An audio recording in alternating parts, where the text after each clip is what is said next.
ng bayan, maasahan anumang panahon.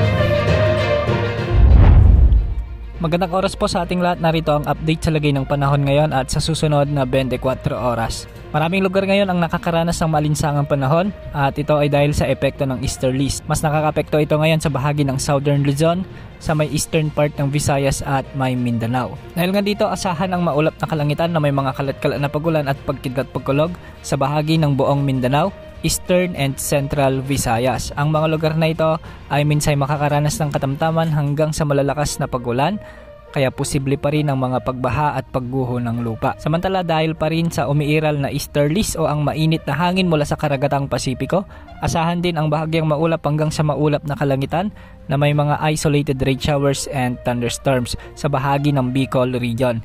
Ang mga lugar ding ito ay posibleng makaranas ng mga severe thunderstorms, kaya posible pa rin ang mga flash floods o landslides. Samantala, sa Metro Manila at nalalabing bahagi naman ng ating bansa, asahan naman ang pag-iral ng mga localized thunderstorms. Hindi rin inaalis ang posibilidad ng mga biglaang pagbaha o pagguho ng lupa, lalo na kung may mga umiiral na severe thunderstorms. Sa ngayon nga ay may mga pag-ulang nararanasan sa ilang bahagi ng Ilocos Region at western portions ng Central Luzon at western portion ng Calabarzon. May mga inaasang pag-ulan din sa may northern portion ng Palawan at ilang bahagi ng Bicol Region, dulot ito ng mga localized thunderstorms. Samantala sa western Visayas, asahan din ang pag-iral ng mga severe thunderstorms. Minsan ay magdadala ng mga matitinding pag-ulan sa bahagi ng western Visayas at ilang bahagi ng Negros Island Region, sa may southern portion ng Cebu Province at sa eastern portion ng Bohol.